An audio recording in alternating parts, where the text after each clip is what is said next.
Desta vez, vamos compartilhar a Palavra de Deus com um sermão intitulado Vamos em direção ao glorioso Reino de Deus. 7,7 bilhões de pessoas estão vivendo nesta Terra. Quando você olha para a vida delas, alguns passam seus dias significativamente, enquanto alguns desperdiçam sem sentido.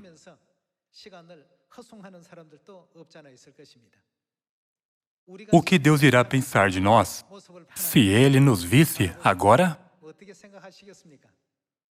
Não apenas Deus, mas numerosos seres espirituais e anjos no céu também sentiriam pena de nós.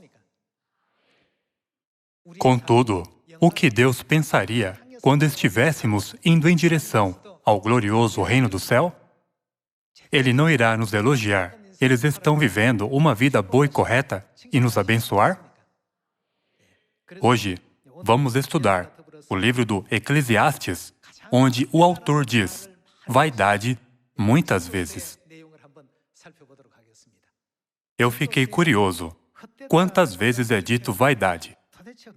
Eu contei e cerca de 25 versículos diziam sobre vaidade. Eu fiquei surpreso. O padrão da vida vã e da vida significativa está escrito na Bíblia. Por isso, vamos estudar o ensinamento de Deus sobre como viver nossa vida para que possamos nos esforçar mais em direção ao glorioso Reino de Deus. Vejamos o livro do Eclesiastes, capítulo 1, versículo 1. Palavra do pregador, filho de Davi, rei de Jerusalém. Vaidade de vaidades, diz o pregador. Vaidade de vaidades, tudo é vaidade. Se você ler esses versículos, você pode não entender e pensar negativamente. O que é vaidade? O autor está dizendo que é triste e sem sentido que as pessoas se esforcem pelas coisas que são apenas temporárias na Terra. Deus preparou o eterno reino dos céus para as pessoas. Contudo, elas não veem isso, mas se esforçam somente nas coisas que irão desaparecer depois de um curto tempo.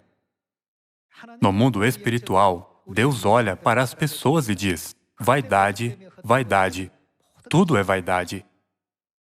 Que tipo de vida as pessoas estão vivendo para que Deus diga isso?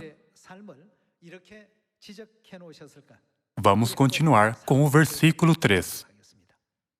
Que proveito tem um homem de todo o seu trabalho, com que se afadiga debaixo do sol? Geração vai e geração vem, mas a terra permanece para sempre. Levanta-se o sol e põe-se o sol, e volta ao seu lugar, onde nasce de novo. O vento vai para o sul e faz o seu giro para o norte. Volve-se e revolve-se na sua carreira e retorna aos seus circuitos. Todos os rios correm para o mar, e o mar não se enche. Ao lugar para onde correm os rios, para lá tornam eles a correr. Todas as coisas são canseiras tais, que ninguém as pode exprimir. Os olhos, não o quê? Não se fartam de ver, e os ouvidos, nem se enchem os ouvidos de ouvir. O que foi é o que há de ser, e o que se fez, isso se tornará a fazer. Nada há, pois, novo debaixo do sol. Há alguma coisa de que se possa dizer, vê, isto é novo? Não. Já foi nos séculos que foram antes de nós. Já não há lembrança das coisas que precederam, e das coisas posteriores também não haverá memória entre os que hão de vir depois delas. Eu, o pregador, venho sendo rei de Israel em Jerusalém. Apliquei o coração a esquadrinhar e a informar-me com sabedoria de tudo quanto sucede debaixo do céu. Este enfadonho trabalho impôs Deus aos filhos dos homens para nele os afligir. Atentei para todas as obras que se fazem debaixo do sol, e eis que tudo era o quê? Era vaidade e correr atrás do vento. Não importa o quanto tentemos, não importa quantos esforços façamos por um longo tempo, não podemos segurar o vento com nossas mãos. Da mesma forma, tudo é uma série de coisas sem sentido. Se um homem vive na terra, sob o sol, sem ter um objetivo e um propósito para a sua vida no céu, Não vou ler todos os versículos do livro do Eclesiastes, mas deixe-me lhes mostrar quantas vezes se diz vaidade. Se as pessoas trabalham sob o sol por coisas eternas, seu trabalho não será em vão. Contudo, porque eles trabalham por coisas transitórias e temporárias, continua sendo dito, tudo é vaidade. Em 25 versículos. A palavra vaidade ocupa 99,9% do livro do Eclesiastes. No fim, há uma conclusão muito curta em um versículo sobre como viver uma verdadeira e significativa vida. Essa conclusão é o tema do sermão de hoje. Há apenas uma coisa que não é vaidade. No versículo 14 diz, atentei para todas as obras que se fazem debaixo do sol, e eis que tudo era vaidade, e correr atrás do vento. Versículo 15, aquilo que é torto não se pode endireitar, e o que falta não se pode calcular. Disse comigo, eis que me engrandeci e sobrepujei em sabedoria a todos os que antes de mim existiram em Jerusalém. Com efeito, o meu coração tem tido larga experiência da sabedoria e do conhecimento. Apliquei o coração a conhecer a sabedoria e a saber o que é loucura e o que é estultícia. E vim a saber que também isto é o quê? Correr atrás do vento. Também isto é correr atrás do vento. Ele não viu diferença em ter conhecimento e não ter conhecimento na vida. Isso faz sentido, certo? Versículo 18. Porque na muita sabedoria há muito enfado, e quem aumenta a ciência aumenta a tristeza. Nada criticamente importa na vida cotidiana. Você não tem nada do que se orgulhar, apenas porque sabe algo a mais. Você não come 10 ou 20 refeições no dia, apenas porque você é rico. Agora que eu sei o princípio de todas as coisas na vida, cada trabalho é como correr atrás do vento. Por que você não faz verdadeiros esforços? Esse é o ponto principal do livro do Eclesiastes. O capítulo 2 diz, disse comigo, vamos, eu te provarei com a alegria, goza, pois a felicidade, mas também isso era vaidade. Vamos para o capítulo 2, versículo 11. Considerei todas as obras que fizeram as minhas mãos, como também o trabalho que eu, com fadigas, havia feito, e eis que tudo era vaidade e correr atrás do vento, e nenhum proveito havia debaixo do sol. Versículo 15. Pelo que disse eu comigo, como acontece ao estulto, assim me sucede a mim. Por que, pois, busquei eu mais a sabedoria? Então, disse a mim mesmo, que também isso era vaidade. Versículo 17. Pelo que aborreci a vida, pois me foi penosa a obra que se faz debaixo do sol. Sim, tudo é vaidade, e correr atrás do vento. Versículo 19. E quem pode dizer se será sábio ou estulto? Contudo, ele terá domínio sobre todo o ganho das minhas fadigas, e sabedoria debaixo do sol. Também isto é vaidade. Versículo 21. Porque há homem cujo trabalho é feito com sabedoria, ciência e destreza. Contudo, deixará o seu ganho como porção, a quem por ele não se esforçou. Também isto é vaidade e grande mal. Versículo 23. Porque todos os seus dias são dores, e o seu trabalho desgosto, até de noite não descansa o seu coração. Também isto é vaidade. Vamos para o versículo 26. Porque Deus dá sabedoria, conhecimento e prazer ao homem que lhe agrada, mas ao pecador dá trabalho, para que ele ajunte e amontoe, a fim de dar àquele que agrada a Deus. Também isto é vaidade e correr atrás do vento. Cada esforço é correr atrás do vento. Vamos para o capítulo 4, versículo 4. Então, vi que todo o trabalho e toda a destreza em obras provém da inveja do homem contra o seu próximo. Também, isto é vaidade e correr atrás do vento. Versículo 7. Então, considerei outra vaidade debaixo do sol, isto é, um homem sem ninguém, não tem filho nem irmã, contudo, não cessa de trabalhar. E seus olhos não se fartam de riquezas, e não diz, para quem trabalho eu, se nego a minha alma os bens da vida? Também isto é vaidade e enfadonho trabalho. O livro do Eclesiastes lista as formas da vida humana. Vamos para o capítulo 5, versículo 10. Quem ama o dinheiro, jamais dele se farta, e quem ama a abundância, nunca se farta da renda. Também isto é vaidade. Aquele que tem muito quer ter mais. Aquele que tem 99 sacos de grãos quer roubar o saco daquele que tem um. Mas a Bíblia diz que tal trabalho e esforço é vaidade. Versículo 15. Como saiu do ventre de sua mãe, assim nu voltará, indo-se como veio, e do seu trabalho nada poderá levar consigo. Ele veio ao mundo de mãos vazias, por isso ele também vai deixar o mundo de mãos vazias. Versículo 16. Também isto é grave mal, precisamente como veio, assim ele vai. E que proveito lhe vem de haver trabalhado para o vento? Realmente, tudo é vaidade. É mencionado em frases curtas, mas podemos entender. Vamos para o capítulo 6, versículo 1. Há um mal que vi debaixo do sol e que pesa sobre os homens. O homem a quem Deus conferiu riquezas, bens e honra, e nada lhe falta de tudo quanto a sua alma deseja. Mas Deus não lhe concede que disso coma. Antes, o estranho o come. Também isto é vaidade e grave aflição. Imaginemos que um homem tenha recebido uma grande herança de seus pais, mas ele esteja doente e irá morrer logo. Qual benefício ele terá de sua herança? Tal coisa acontece frequentemente debaixo do sol. É por isso que é dito que também é vaidade. Capítulo 6, versículo 9. Melhor é a vista dos olhos do que o andar ocioso da cobiça. Também isto é vaidade e correr atrás do vento. Do capítulo 1 até o último capítulo 12, a vida sem buscar a Deus é vaidade, e todo o resultado do trabalho de alguém é vão. Vocês não estão familiarizados com a anedota de Alexandre, o Grande? Quando ele era um príncipe, ele teve uma conversa com seu professor, Aristóteles.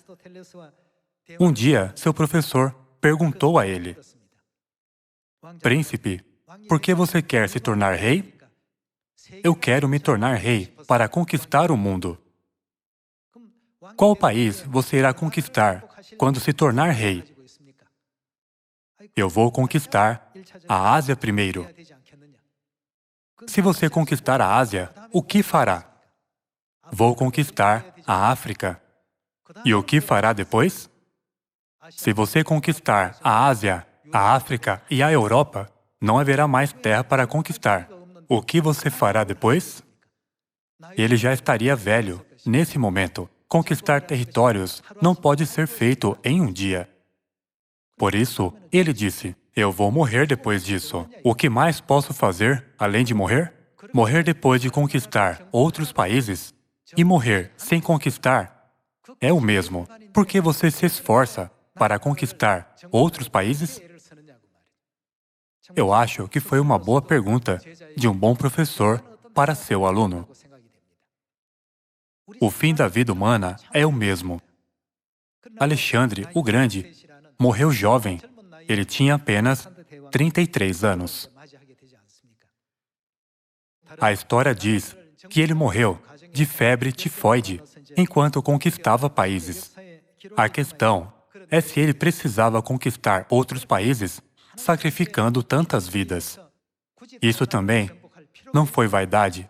Depois de tudo, enquanto matava muitas pessoas, ele deve ter destruído muitas famílias, mesmo que não fosse sua intenção. Todos os soldados mortos devem ter sido maridos e chefes de uma casa. O que Alexandre o Grande ganhou depois de matar numerosas vidas e conquistar vastos territórios? Agora existe alguma terra que ainda pertença a ele? Há algo que ele ainda possua? É por isso que ele deixou uma mensagem em seu leito de morte. Ele viu a cama onde estava deitado e doente.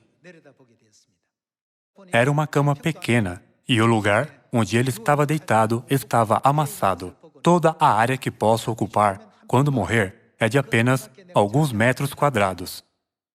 Porque eu matei tantas pessoas para conquistar a terra? Ele pensou.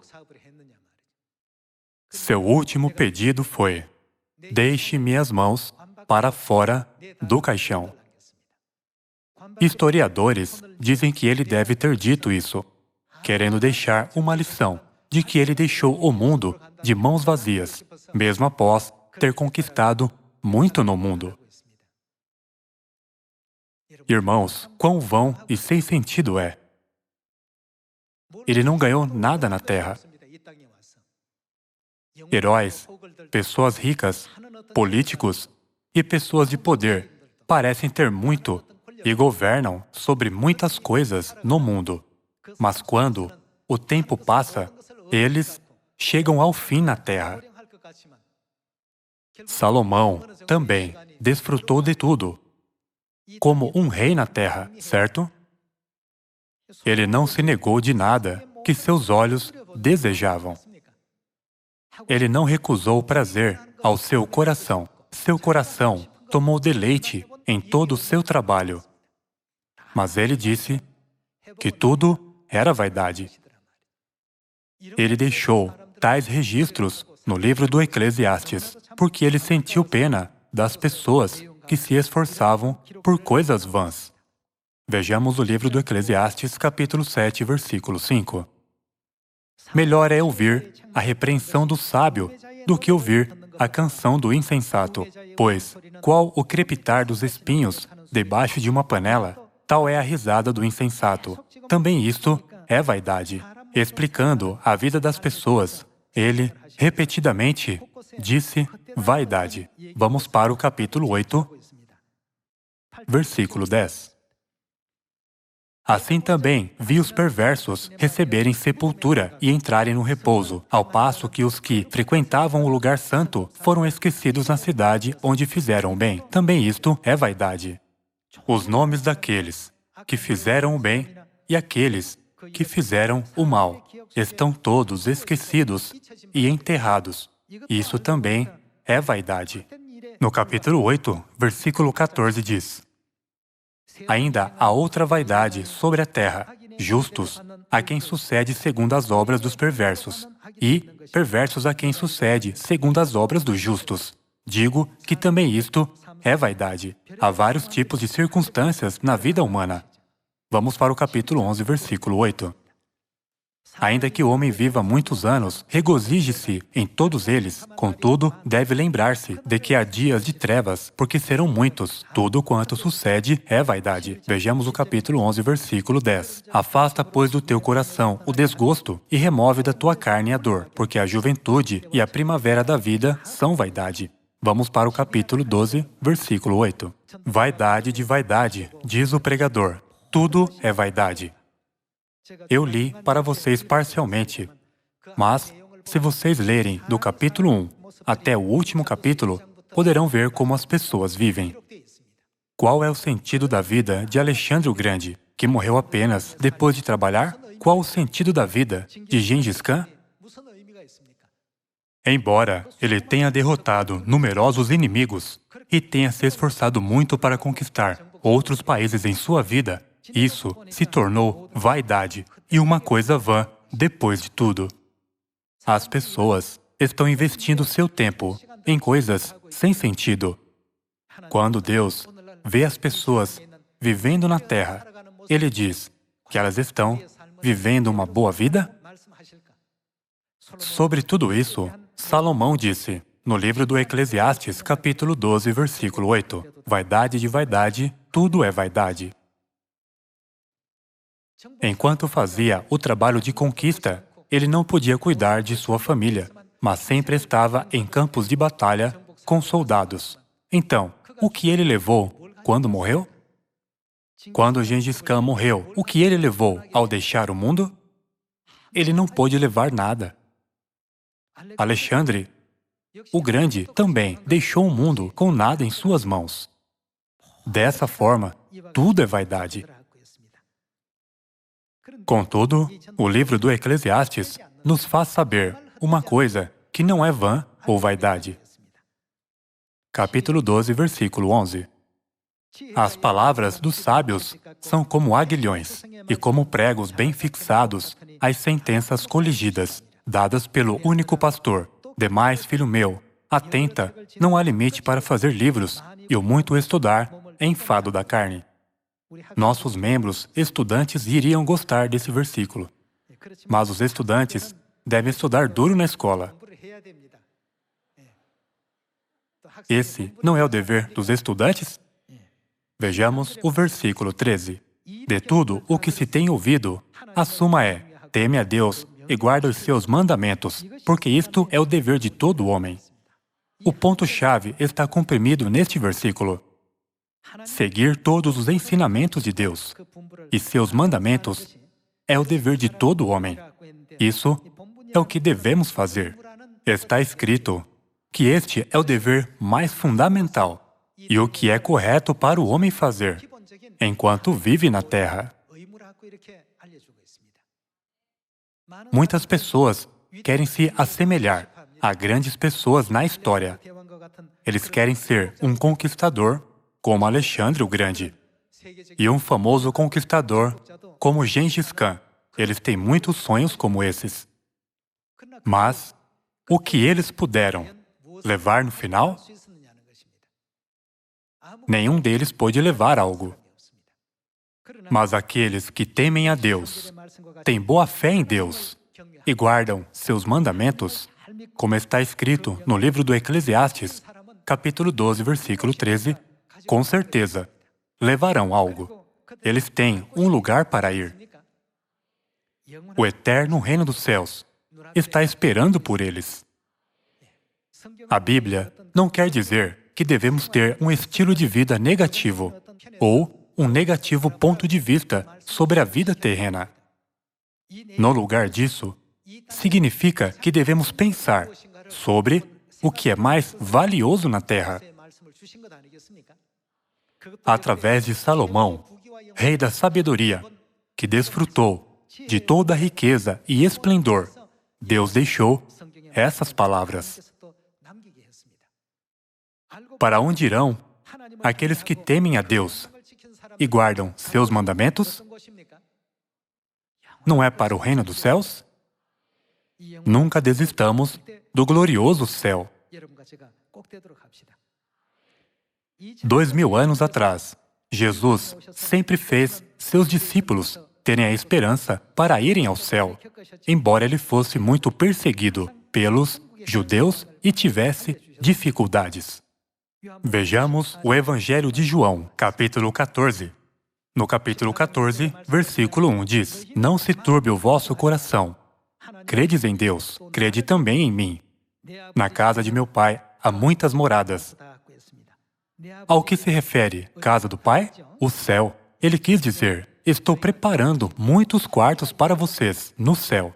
Se assim não fora, eu vô-lo teria dito, pois vou preparar-vos lugar. E, quando eu for e vos preparar lugar, voltarei e vos receberei para mim mesmo, para que, onde eu estou, estejais vós também. O eterno reino dos céus está esperando por aqueles que guardam os mandamentos de Deus e têm a fé correta em temer a Deus. Embora tenhamos vindo para a terra de mãos vazias, quando retornarmos, levaremos algo que Deus preparou para nós. O fim de conquistadores e grandes pessoas que eram respeitadas por muitos na terra mostra que eles não tinham nada para levar para o próximo mundo. Quantos esforços vocês acham que o homem rico, no Evangelho de Lucas, capítulo 16, versículo 19, fez para acumular muitas riquezas na terra? Contudo, ele levou tamanha riqueza. Quando deixou esse mundo, ele não pôde, e o pior, ele não teve tempo para crer em Deus, para que fizesse uma fortuna. Por isso, ele não teve a oportunidade de ouvir sobre Deus e as notícias sobre o reino dos céus. Ele não teve tempo para pensar profundamente sobre o céu e o inferno, mas estava absorvido em acumular muitas riquezas. É por isso que Salomão disse, no livro do Eclesiastes, vaidade, vaidade, completamente vaidade. Tudo é vaidade. Muita riqueza não pode guiar para a vida eterna. E um homem com milhões de dinheiro não pode comprar o reino dos céus, certo? Eu não quero dizer que vocês podem negligenciar essa vida na Terra. Devemos viver fielmente na Terra também, mas nunca colocar de lado o reino dos céus. Contanto que priorizemos Deus, poderemos dizer com confiança: eu realmente vivi uma vida correta e ir para o reino dos céus no final. No momento em que nossa vida física terminar, viveremos no céu, o melhor mundo da graça, onde iremos desfrutar da vida eterna e do deleite eterno com Deus. Por isso, Jesus disse no Evangelho de João, capítulo 14, pois vou preparar-vos lugar, e, quando eu for e vos preparar lugar, voltarei e vos receberei para mim mesmo, para que, onde eu estou, estejais vós também. Ele quis dizer que irá nos levar para o céu. Irmãos e irmãs, devemos garantir o lugar glorioso onde Deus habita. Nunca percamos a esperança para ir ao céu. Embora possamos sofrer alguma perda e a falta de coisas necessárias na Terra, não devemos perder, de nenhuma forma, o reino dos céus. Vejamos o Evangelho de Mateus, capítulo 4, versículo 17. Daí por diante, passou Jesus a pregar e a dizer: arrependei-vos, porque está próximo o reino dos céus. Neste versículo, Jesus nos ensina, a fim de ir para o céu, você deve viver uma vida de arrependimento nesta terra. Obtenha o reino dos céus, através do arrependimento, certo? Vejamos o livro do Apocalipse, capítulo 21. Que tipo de vida não é vazia, mas sim significativa? Nosso tempo na Terra é limitado. Devemos preparar para a vida após a morte, certo? Vejamos o capítulo 21, versículo 1. Vi novo céu e nova terra, pois o primeiro céu e a primeira terra passaram, e o mar já não existe. O primeiro céu e a primeira terra referem-se a esse mundo humano, onde estamos vivendo agora. A Bíblia explica que essa terra e o mar passarão, e que haverá um novo céu e uma nova terra, o eterno reino dos céus. Vejamos o versículo 4. E lhes enxugará dos olhos toda lágrima, e a morte já não existirá. O mundo celestial é sem morte, certo? Já não haverá luto, nem pranto, nem dor, porque as primeiras coisas passaram. Não, o mundo cheio de dor, tristeza e sofrimento, mas o mundo que transborda com alegria, glória e felicidade, que está sendo renovado todo o dia, continua se desdobrando no livro do Apocalipse, capítulo 21 e capítulo 22. Devemos ir para esse glorioso mundo. Estamos agora vivendo nessa terra para obter as coisas eternas do céu. Imaginemos que uma pessoa tenha nascido nessa terra e vivido uma confortável vida temporária, apenas focando em comer 3 refeições ao dia e sem conhecer a vontade de Deus ou o céu. E, então, ela deixe este mundo. Quão lamentável será! Por isso, o que Deus nos disse para fazer? Deus nos disse para ir e fazer as pessoas conhecerem sobre o reino dos céus, certo? É por isso que estamos pregando o Evangelho. Devemos fazer com que todos saibam que Deus está conosco e nos guia ao glorioso mundo celestial. Por isso Deus nos disse para pregar o Evangelho, certo? Vamos para a segunda epístola aos Coríntios, capítulo 12. Capítulo 12, versículo 1. Se é necessário que me glorie, ainda que não convém, passarei as visões e revelações do Senhor. Conheço um homem em Cristo que, há 14 anos, foi arrebatado até ao 3º céu. Se no corpo ou fora do corpo, não sei, Deus o sabe. E sei que o tal homem, se no corpo ou fora do corpo, não sei, Deus o sabe, foi arrebatado ao paraíso. E ouviu palavras inefáveis as quais não é lícito ao homem referir. Na segunda epístola aos Coríntios, capítulo 12, Paulo registra que receberemos um imenso conforto, enormes bênçãos e elogios quando formos para o céu. Vejamos a primeira epístola aos Coríntios, capítulo 2. Capítulo 2, versículo 8. Sabedoria essa que nenhum dos poderosos desse século conheceu, porque se a tivessem conhecido, jamais teriam crucificado o Senhor da glória. Mas, como está escrito, nem olhos viram, nem ouvidos ouviram, nem jamais penetrou em coração humano o que Deus tem preparado para aqueles que o amam. A Bíblia diz que Deus tem preparado o glorioso reino dos céus, o qual nem olhos viram, nem ouvidos ouviram, nem penetrou em coração humano para aqueles que o amam. Jesus também disse, pois vou preparar-vos lugar. Se você vive em um grande apartamento, não se orgulhe disso, mas se você não tiver, não inveje. Nós encontramos com Deus nesta terra. Há maior alegria do que essa? Alexandre, o Grande, viveu em um enorme palácio real. Ele conquistou toda a Ásia. Ele se satisfez quando teve todas essas coisas? Os olhos, o quê? Não se fartam de ver, nem se enchem os ouvidos de ouvir. Ele não estava satisfeito, não importava o quanto ele tivesse, mesmo se ele tivesse todo o mundo em suas mãos. Depois de conquistar toda a Ásia, a África e a Europa, suas ambições não teriam sido satisfeitas. Irmãos e irmãs, quando vista do céu, a Terra é apenas um grão de areia no vasto universo. Não devemos gastar nossa vida tentando adquirir coisas triviais, mas colocar todo o nosso coração e mente na obra de pregar o reino de Deus para aqueles que não conhecem Deus, para que eles possam se arrepender e voltar para Deus. Vejamos mais um versículo no livro do Apocalipse, capítulo 22, versículo 1. Então me mostrou o rio da água da vida, brilhante como cristal, que sai do trono de Deus e do Cordeiro. No meio da sua praça, de uma e outra margem do rio, está a árvore da vida, que produz 12 frutos, dando seu fruto de mês em mês. E as folhas da árvore são para a cura dos povos.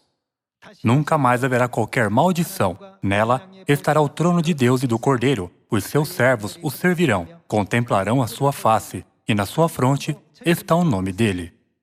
Então, já não haverá noite, nem precisam eles de luz de candeia, nem da luz do sol, porque o Senhor Deus brilhará sobre eles, e reinarão pelos séculos dos séculos.